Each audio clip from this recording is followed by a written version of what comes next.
You and nothing but you. Amen. All right, kiddos, head for the hills. Get out of here while you can.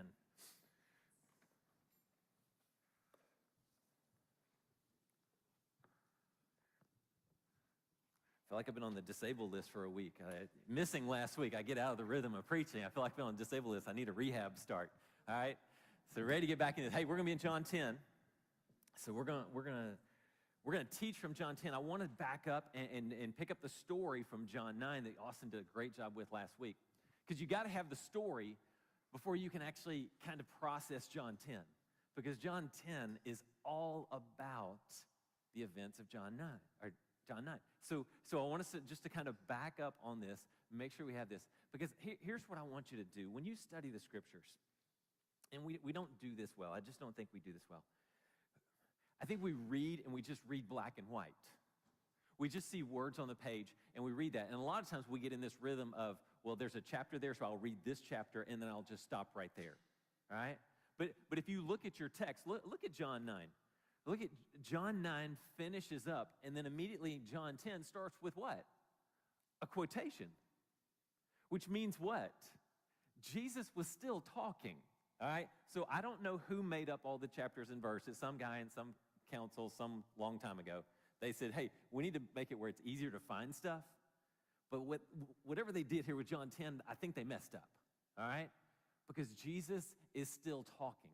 So when you read John 9 in your quiet time and you read John 9 and you stop right there, and then the next day, a couple of days later, you get back to your quiet time in John 10, you need to understand that's the same conversation, okay?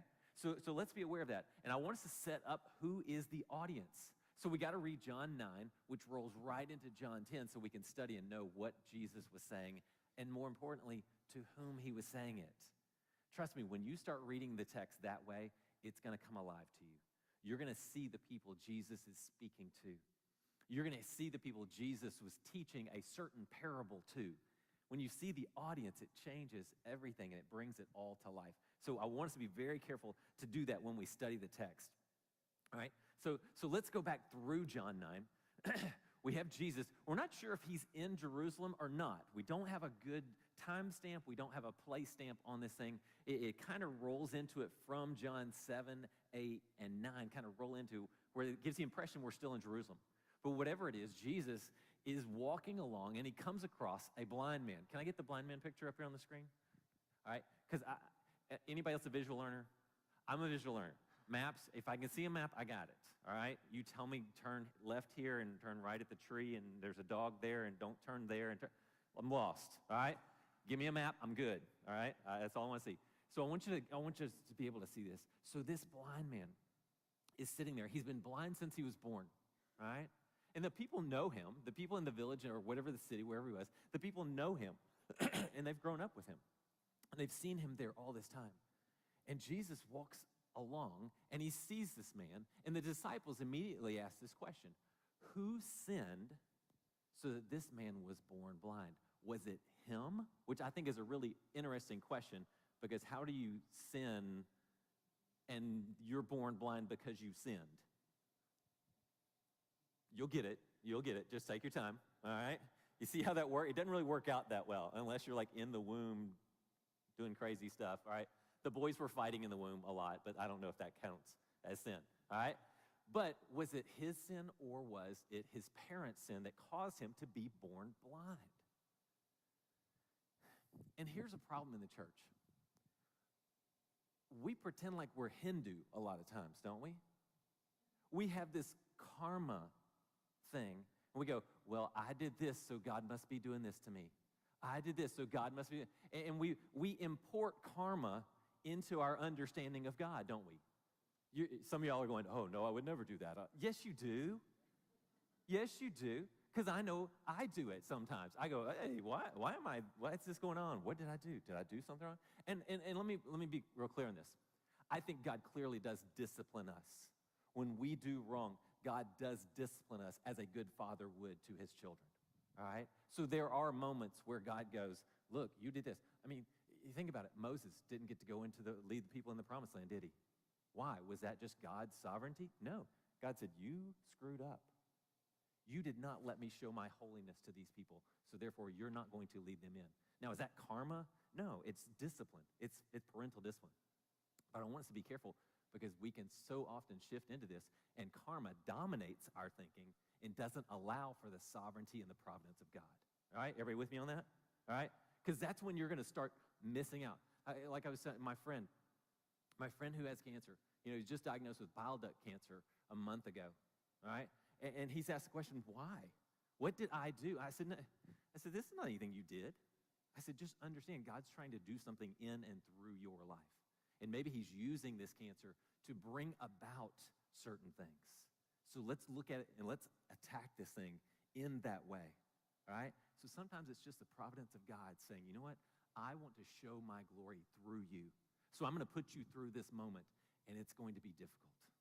All right? So now here's the great thing about the story. So they're walking along. Who sinned this guy? Jesus says, nobody sinned. It's so that I could come along one day and heal this man. He's been born blind, and he's lived this life so long in this condition. And according to the text, according to John, what conversation does he have with him before he heals him? Think about this for a second.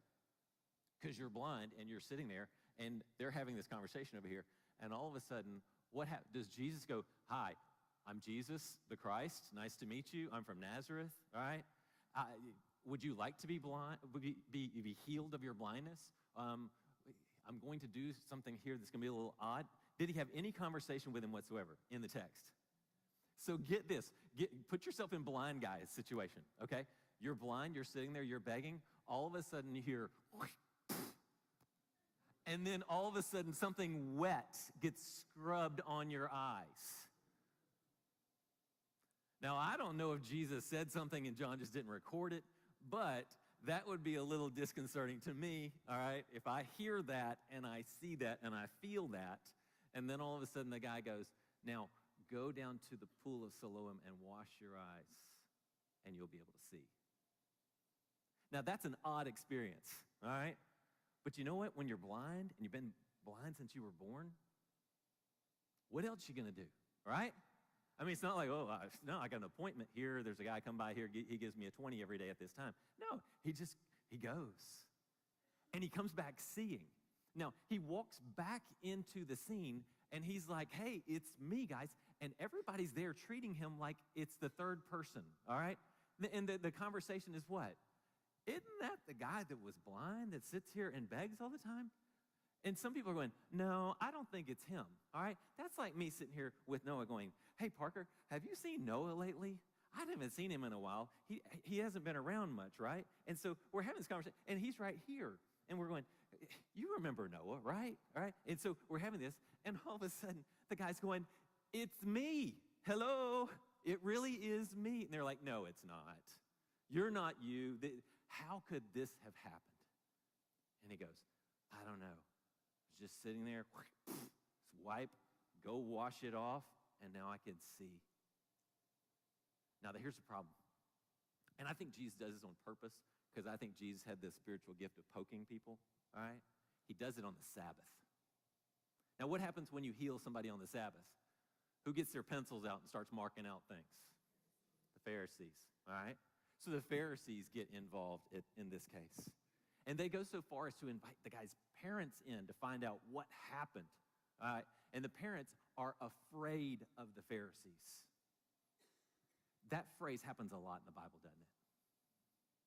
Just think about this. They were afraid of the Pharisees. Now, who scares you? Who scares you? And should a religious leader be the person that scares you? That's a dangerous place to be. And this is who the Pharisees were. You got to understand the history of the Pharisees. They were the people. So at one point, the Israelites were so bad that God just sort of wiped out the 10 northern tribes, but then took the 2 southern tribes and said, I'm going to put you in timeout for 70 years in Babylon. All right? You with me? So he takes them, marches them 600 miles away into the desert to Babylon, and they sit in timeout. All right?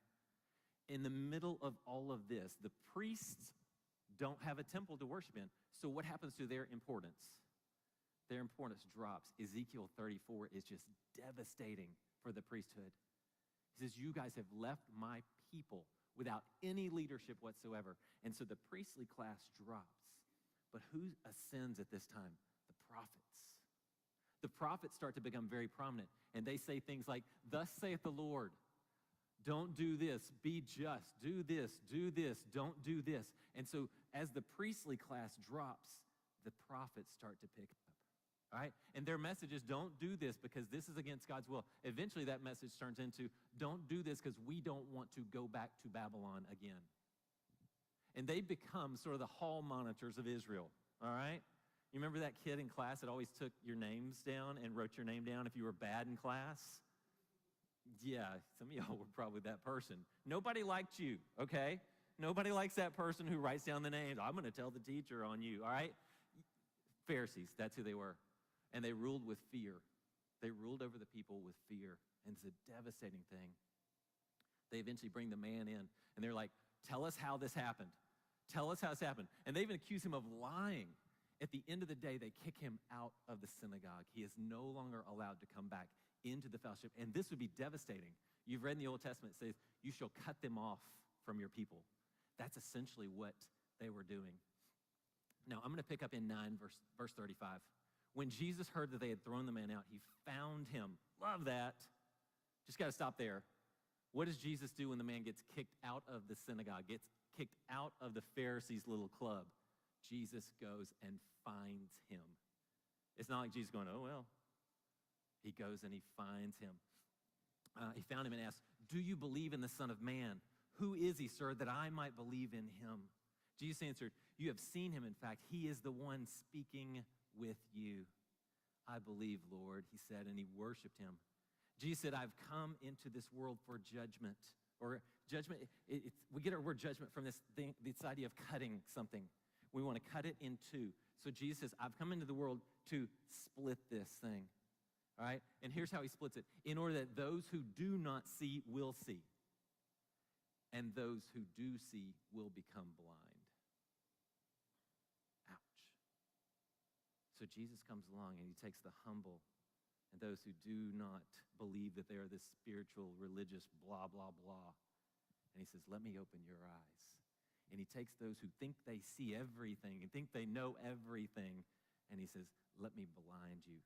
And what happens as Jesus walks towards the cross? The humble, the poor start to see their Messiah. And the religious leaders who know everything are blinded to who he was. It's exactly why he came. So he says, I came into this world for judgment in order that those who do not see will see, and those who do see will become blind. Now, some of the Pharisees who were with him heard these things and asked him, we aren't blind too, are we? Now, you gotta sense the smugness in this. You're going, who are you, carpenter from the hick town up by the lake? Who are you to tell us that we are blind, all right? And Jesus responds, if you were blind, Jesus told him, you wouldn't have sin. If you were unknowing, if you were in the dark on this, you wouldn't have this sin. But now that you say, we see everything, we know everything, now your sin remains on you. Now, set the stage. Who's there? Who's in the conversation? We've got the blind guy still here, right?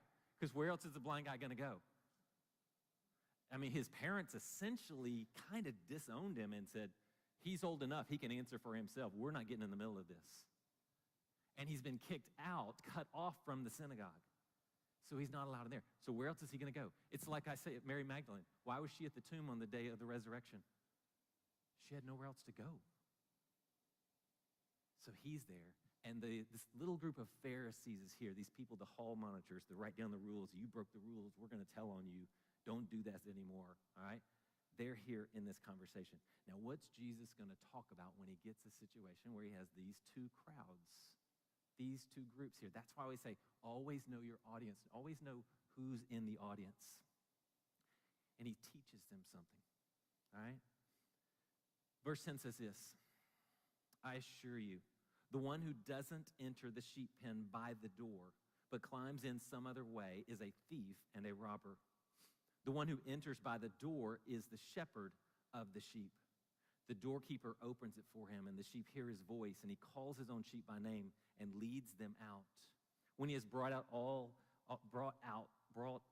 his own outside, he goes ahead of them. The sheep follow him because they recognize his voice. They will never follow a stranger. Instead, they will run away from him because they don't recognize the voice of a stranger. Now, look at this man. He's sitting there. I think he gets it. You know why?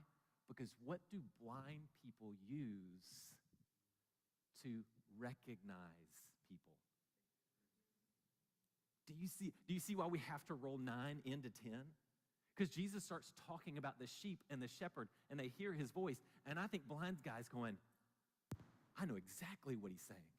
That's how I've been doing. That's how I know who's coming by. I recognize their voice. Now switch it over to my sheep pen picture up there. We got that? There we go.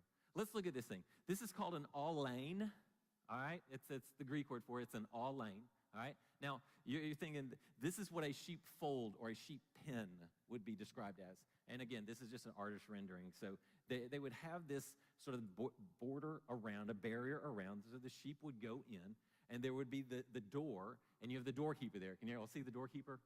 All right? High-paying job right there, right? Some of you are eminently qualified to be that. You can sit with a stick and don't let a sheep out, okay? So this is sort of the dynamic. Now, if this was in the city, all right, you would have not just one shepherd who would bring his sheep into it, but you would have all the shepherds from that city or that village would bring all of their sheep into the fold, all right? Now, if this was more out on your land or more rural area, it may be just you have one, these are all your sheep in your sheep pen. But I think Jesus is talking about more of an urban area where they would bring in and everybody would bring their sheep into the fold. All right, so we have this doorkeeper. So let's back up and look at this. I assure you, the one who doesn't enter the sheep pen by the door but climbs in some other way is a thief and a robber. Can you see somebody crawling over? What are they there to do? Is it there for the benefit? Later on, what will we see? The thief comes to that he might steal, he might kill, and he might destroy. Now, those words are not just your generic words for kill. It literally says he might steal, kleptos, all right? We get kleptomania from the kleptos. But he doesn't just kill it. It's the word thusos, which means to sacrifice it. And then to destroy is the word apolumai, which means to utterly destroy. John 3:16, for God so loved the world. What? Come on. He gave his only begotten Son. Whoever believeth shall not be destroyed. The same word here, all right? So it's this idea, the thief's jumping over, he's going to steal it, and he's going to sacrifice it. Now, why do you sacrifice something? It's because you want to eat it? No, you're sacrificing to honor somebody else, to honor something else. Do you see, this is not just some steal it so we can eat it and survive. This is steal it and put it on display so that we can utterly destroy it. So the thief and the robber comes in some other way, climbs over the fence. This is the thief and the robber. Put up the slide for Matthew 23. I want you to see this verse. Jesus is talking right before he is crucified. In Matthew 23, there you go. Woe to you, scribes and Pharisees, hypocrites. You travel over land and sea to make one proselyte, and when he becomes one, you make him twice as fit for hell as you are. Now, for those of you under the impression that Jesus was a really nice guy, all right, you're slightly mistaken, all right? Because Jesus was nice, but boy, he didn't have a whole lot of room for the Pharisees, the thieves and the robbers who are climbing over the wall. And again, what authority do the thieves and the robbers have? What authority did the Pharisees have to lead the people? Had God ever said, you people who identify yourselves as the law followers, you can lead? No, he instilled that into the priestly class. They are thieves and they are robbers, and they're breaking in. And again, we see this. You make them twice the sons of hell that you are. All right? Now, this word thief, what's the difference between a thief and a robber? Let's talk about this real quick. A thief operates in what manner? Think about this for a second. A thief operates in a certain manner. A robber operates in a different manner. A thief will come to you when? Night, when it's dark. They use what? They use stealth, right? They sneak in, they kind of weasel their way in, and that way they can steal and to kill and destroy. The robber operates differently, right? The man walking towards Jericho fell among robbers. He didn't fall among thieves, right? Thieves didn't sneak up and pickpocket him, all right? They beat him up. And look at how this describes the Pharisees. They use stealth, intimidation, and force. And they make them twice the sons of hell. Why? What's their mechanism? It's the law. You got to follow the law. You got to follow the law. You got to follow the law. And they beat everybody down because they're not following the law. And this is what's dangerous. This is what's very dangerous in this. But look at this. Go back to the sheep pen for me. All right? The one who enters by the door is the shepherd of the sheep. So he would walk to the door. The doorkeeper opens it for him. Why? Because the doorkeeper recognizes his authority. I heard somebody talking about that when the angels appeared to the shepherds in Luke 2, they should have been coming for war to destroy the shepherds. They should have come with full attack for the rebellious people that we are. Amen? But they didn't, did they? They said, a Messiah, a Savior has come for you instead of a warrior. You see, the doorkeeper recognizes, the angels recognize the authority of God. The one who enters by the door is a shepherd. The doorkeeper opens for it, and the sheep hear his voice. I just wonder if we do. He calls his own sheep by name. Calls his own sheep by name. I really like that because I like the idea that God knows my name. God doesn't go that one down there, all right? My boys obviously are twins. They look very similar, all right? Some of you you go, I don't know which one you are, all right? It means a great deal to my boys if you call them by name, especially their best friends. All right? They've had best friends for like, how old are y'all now, 15, almost 16? For like 15 years, and the best friends are walking away, which one are you? All right? Your name. This was the most traumatic thing for me in college, okay? Remember, some of y'all remember college. You go into college, you're in this class, maybe you got 30 people, maybe you got 150. I had 1,500 in my biology class. Obviously, we didn't take roll there, all right? You go in there, and they're going to read what name? What name do they read off when they're checking roll first day of class? Your name, right? But is it your name, or is it that official name you have on everything? Some of you that have nicknames or whatever, you're with me so far, all right? And they always say what? If you have another name, let me know. Now, some of you that are Robert, you're called Bob, not a problem, right? Try being Joseph. Yeah, you see where I'm going. And you go, no, everybody calls me Bubba. And then I endure about 2 minutes of, what? Your name is what? Why? Huh? You don't look like a Bubba, right? All right, so I've endured this my entire, there were moments in college I just said, forget it, I'm Joseph. That's fine, I'm used to it, all right? My grandmother called me Alan all my life, so it's just a thing, I don't know. So to be called by your name is huge. And I want you to know this. God knows your name. The shepherd who comes to the door, that's recognized by the doorkeeper. You recognize his voice, but he knows your name. Look at it. He calls his own sheep by name and leads them out. When he has brought his own outside. I love this. The verb for this brought out literally means to throw out. Okay? So I don't know if you have that kid. I remember Ashley was a nanny for this family one time, and they had a little kid named Frankie. and he was just a little stinker. He was probably, 3, 4 years, maybe three when Ashley was sort of the nanny for him. And they said he was at church one time, and he was having a good time. You ever kids have, well, I won't say you guys, but your kids have been having a good time at church, and they're doing something, they're doing like some craft, and they're like, hey, and you come up to the door and you go, all right, are you ready, Skippy? Let's go, are you ready? And little Frankie at this point looks up and goes, that ain't my daddy, and just kept doing his thing, all right? So I get this idea that he says when he brings them out, and literally ekbalo, we get our word ball, throw from this, all right? Ekbalo, when he finally throws the last one out, all right, let's go, all right? He does what? Look at it. When he has brought all his own outside, he goes ahead of them. Yea, though I walk through the valley of the shadow of death, where's your shepherd in that moment? He's not pushing you and shoving you into the valley of the shadow of death. He's leading you through it. He leads you beside the quiet waters. He leads you into green pastures. You see, this is a very Eastern way of doing things.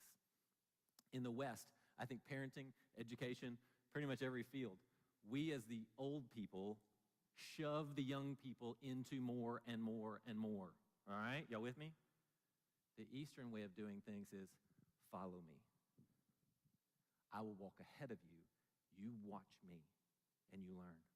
I will protect you. I will lead you into the places you need to go.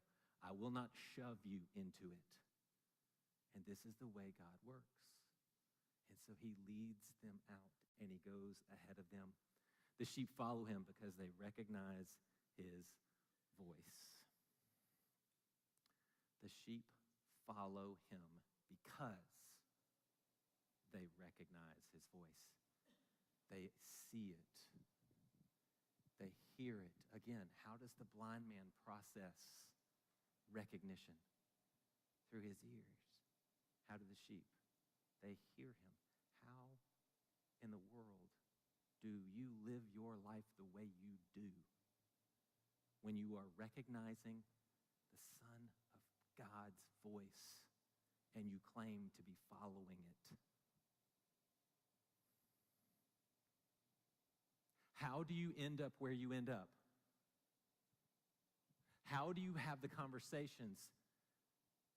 How are you doing this? Some of you are going, I don't think God led me here. I don't think I got here because I was following the voice of God. Do you follow the voice that you recognize? Some of you just need to back up and go, I need to work on recognizing his voice. I need to pull back and I need to see him for who he is. I need to see and hear and recognize. This word recognize is the word eido in the Greek. It literally means to recognize according to sight. But to incorporate your ears into this, who is it you're following?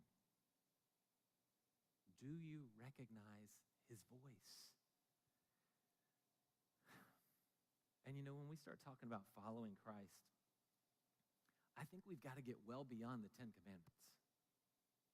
I think some of us in church have this sort of standard of, well, if I have the 10 Commandments, I'm going to check these off, and I'm not going to do anything outside of these 10 Commandments, and I'm into really sin management. As long as I manage my sin and I don't do certain things, then me and God are cool. I remember asking a youth group I was at, First Baptist Joplin. I said, what's the difference between a Christian and a person in a coma? Because that person in the coma is not killing anyone. They're not gossiping about anyone. They're not murdering anyone. They're not stealing from anyone. They're honoring their father and mother. They're not doing anything wrong, right? Right? That's pretty good when your kids are just sitting there and not doing anything, all right? Are they putting any other gods before them?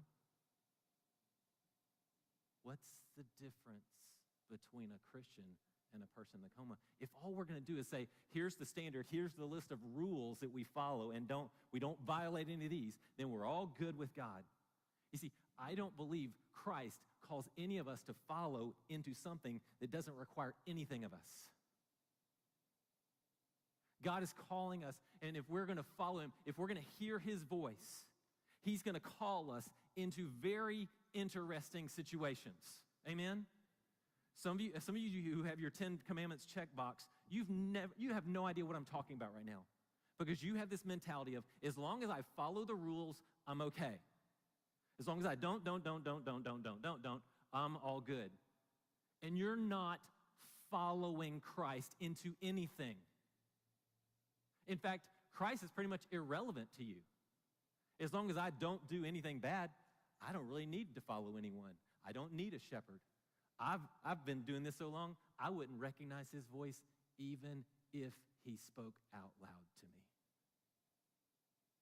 Folks, that is a dangerous,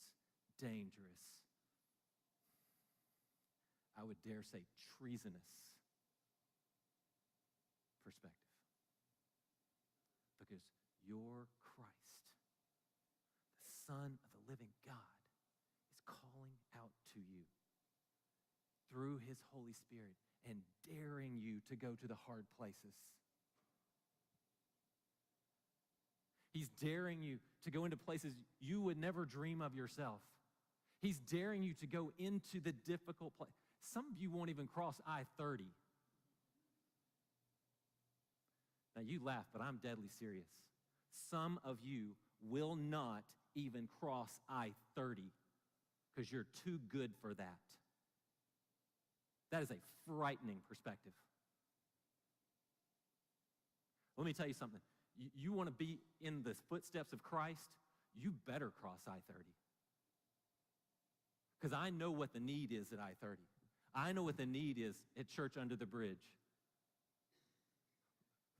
Follow me there. If you don't recognize the voice, you recognize my voice at this point. Follow me there. See the hurt and see the need. But we've gotten so comfortable in our Christian life and our nice buildings and all these things, and we don't hear the voice of the shepherd anymore. So no wonder you don't find yourself in any odd, interesting, creative, what in the world am I doing here, God, situations. Because you haven't heard his voice in forever. Because you got your moral checklist, and that's enough for you. And that is devastating. Christ has no desire for a church that doesn't do bad things. Christ wants a church that does amazingly beautiful, romantic things. And you know what he says to the church that doesn't? Depart from me. I never knew you. Those aren't my words. Those are the words of Christ, the one who's calling you into the homeless shelters, who's calling you into the food pantries, who's calling you into the places where people are just devastated, and we sit here in our nice buildings on our side of town, and we don't think a thing about it. Are you following him? Why would you follow him? Why would you follow him? Show me the 2 Corinthians passage.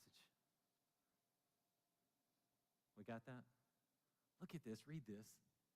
We always carry the death of Jesus in our body so that the life of Jesus may be revealed in our body. For we who live are always given over to death because of Jesus, so that Jesus' life may also be revealed in our mortal flesh. Show me the other one. 2 Corinthians 5. For Christ's love compels us. Not the 10 Commandments. Christ's love compels it. At some point, you guys have to get past this, well, I'm a Christian, I live in Texas, I vote Republican, I watch Fox News, so therefore I will behave. That is not the gospel. That is not the Great Commission. This is more the Great Commission. For Christ's love compels us, since we have reached this conclusion. If one died for all, then all died, and he died for all, so that, effective clause, so that those who live should no longer live for themselves, but for the one who died for them and was raised. Let me be real clear. I don't care what you want to do with your life. As a Christian, you laid that down at the cross. Paul says we should be living sacrifices. Far too many of us want to crawl off the altar when we don't like where God is taking us.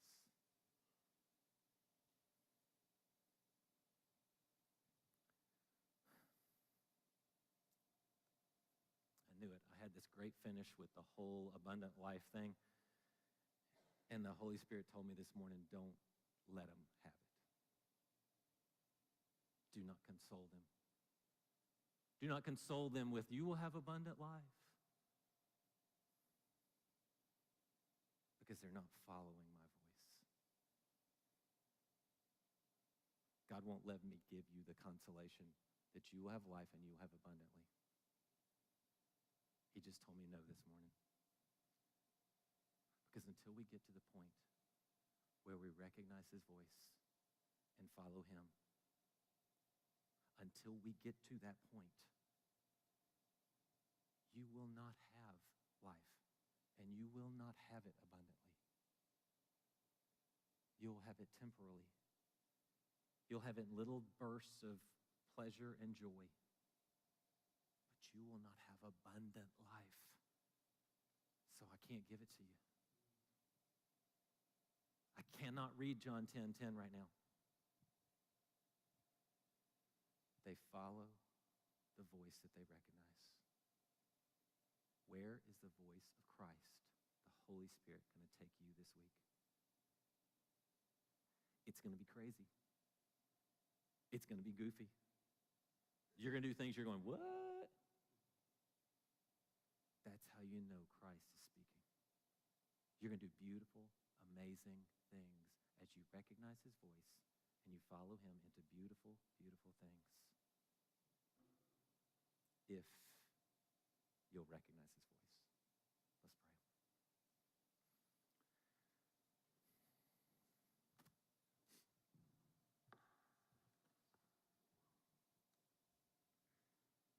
Father, forgive us for living our very comfortable